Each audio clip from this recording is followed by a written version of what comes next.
When you look up at the night sky, it feels still and empty. Tiny stars, a quiet moon, maybe a faint band of the Milky Way if you're lucky. But hidden behind that silence is one of the biggest questions we've ever asked. Are we really alone? For most of human history, that question was pure speculation. Aliens were the stuff of myths, religion, and science fiction. Today, for the first time, we actually have data. We've found thousands of planets around other stars, picked up strange signals from space, and discovered worlds in our own solar system that may hide oceans beneath their frozen skins. And yet, we still haven't found a single, undeniable sign of life beyond Earth. In this video, we're going to dive into the search for aliens, how scientists really look for other civilizations, what kind of life might actually exist out there, and why the universe sometimes feels both crowded and utterly empty at the same time.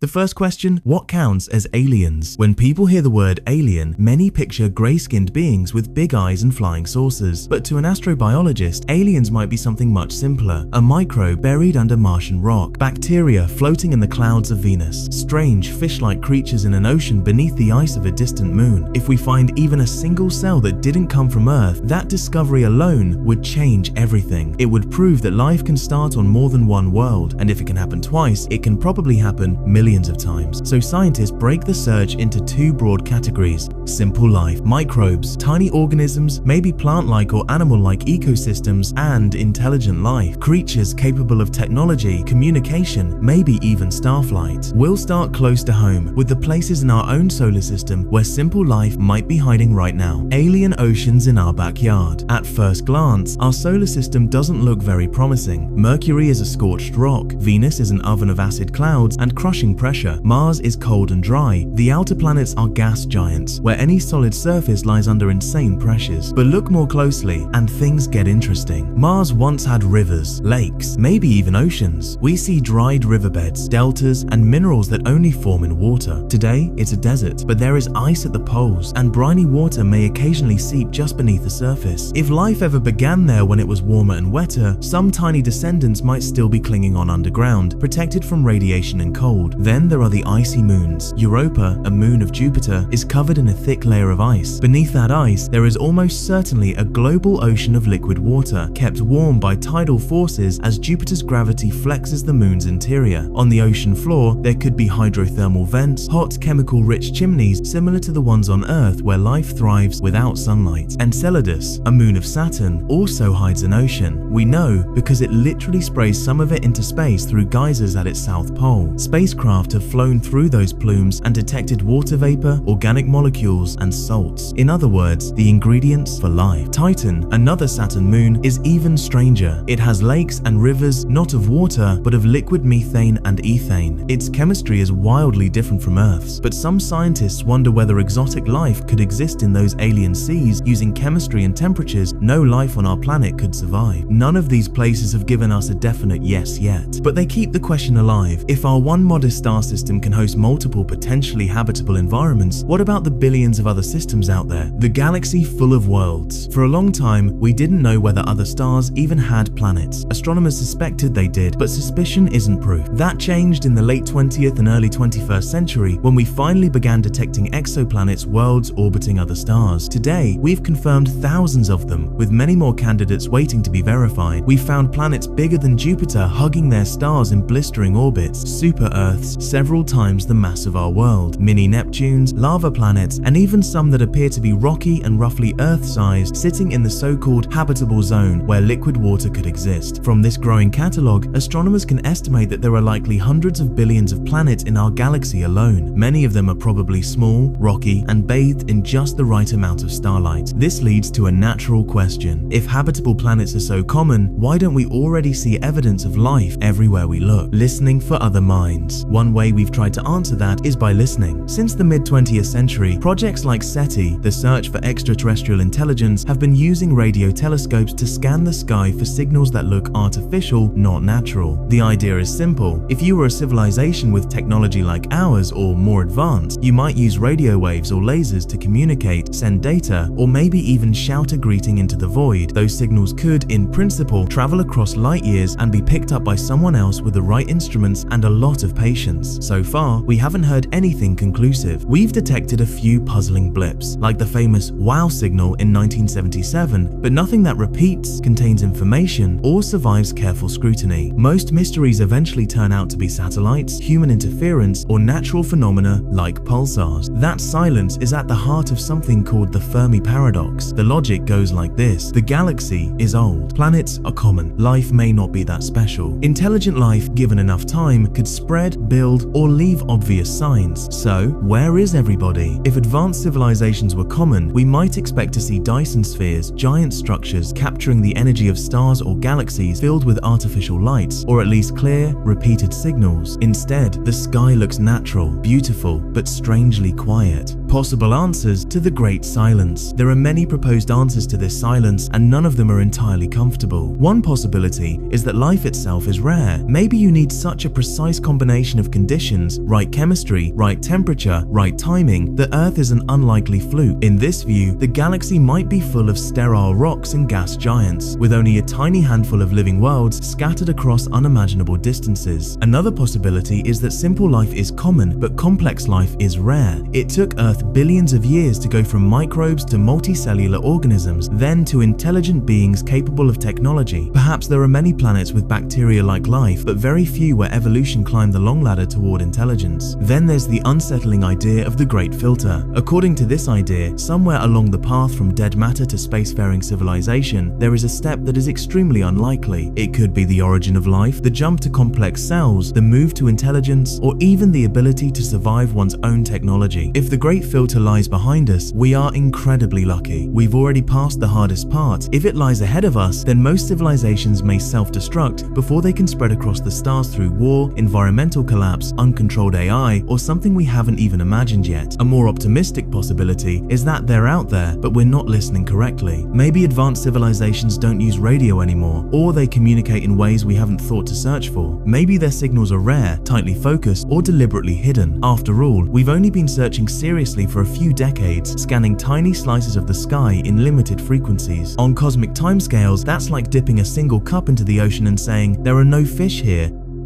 If aliens are using technology, their existence might show up in other ways besides radio. Scientists call these hints technosignatures. For example, a highly advanced civilization might build vast solar collectors around its star to capture energy, a concept known as a Dyson sphere or Dyson swarm. That would change the way the star looks in infrared light, making it glow more in heat than in visible light. Astronomers have looked for such anomalies. A few stars show odd dimming or strange behavior, but none have yet convincingly screamed megastructure. We might also search for artificial pollution in exoplanet atmospheres, gases that don't occur naturally in large amounts, like chlorofluorocarbons. Or we might catch the glow of city lights on the night side of a nearby planet in future telescopes. Right now, these are more like thought experiments than routine searches. But as our instruments get more sensitive, technosignatures move from science fiction into actual science. What would aliens really be like? If we ever do find aliens, they probably won't look like Hollywood's favorite designs. Evolution on another world would follow its own rules, shaped by local gravity, atmosphere, chemistry, and history. On a high-gravity planet, life might be squat and sturdy. On a world with dense air, creatures could glide or float with minimal effort. In a deep ocean under thick ice, intelligence might arise in beings that never see the stars directly, navigating with sonar-like senses in a permanent twilight. Even their minds could be different. Maybe they perceive time more slowly, thinking in centuries, or much faster, with thoughts flickering in milliseconds. They might communicate through color changes, electric fields, or complex chemical signals. There's also the possibility that the first aliens we encounter won't be biological at all. A truly ancient civilization might have long ago merged with its machines, leaving behind self-repairing probes, artificial minds, or swarms of tiny autonomous devices drifting between the stars. To us, those might look like simple debris or unusual asteroids unless we examine them very closely.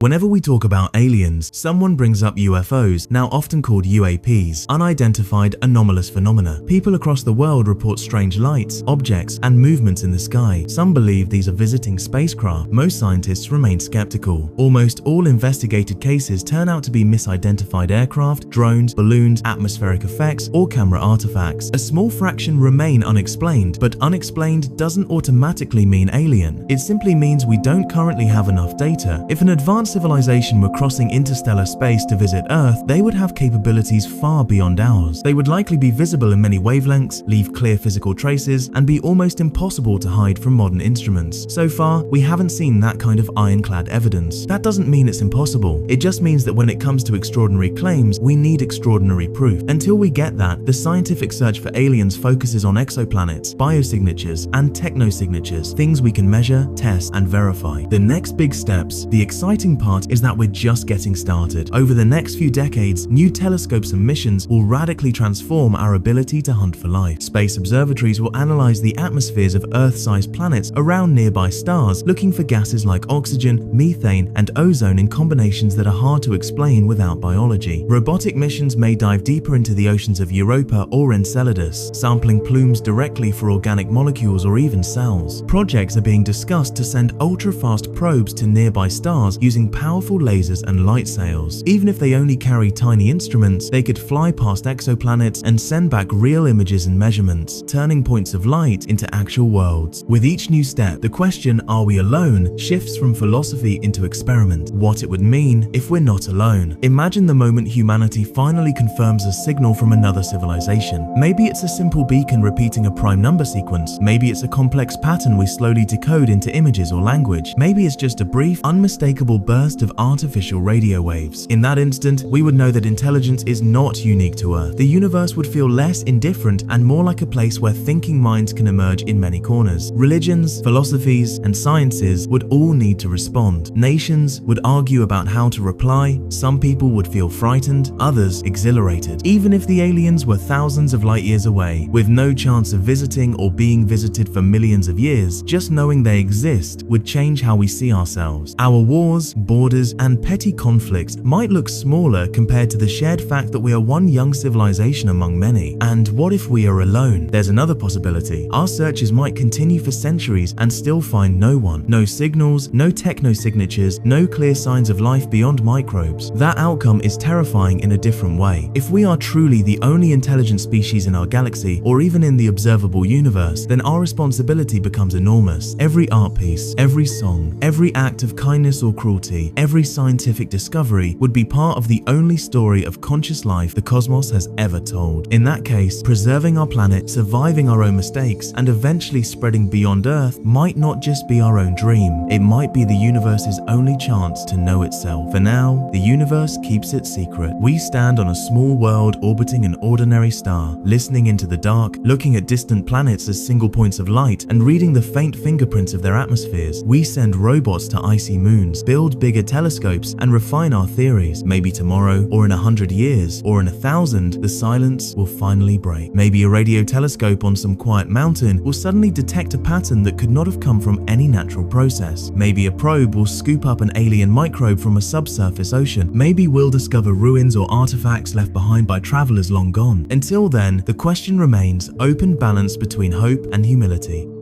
When you gaze up at the sky tonight, remember this: every star you see could host planets. Some of those planets could have oceans and continents, storms and seasons. On at least one of them, a species evolved that can ask where it came from and whether it's alone. Maybe somewhere out there, on a world under a different sky, someone or something is asking the very same question.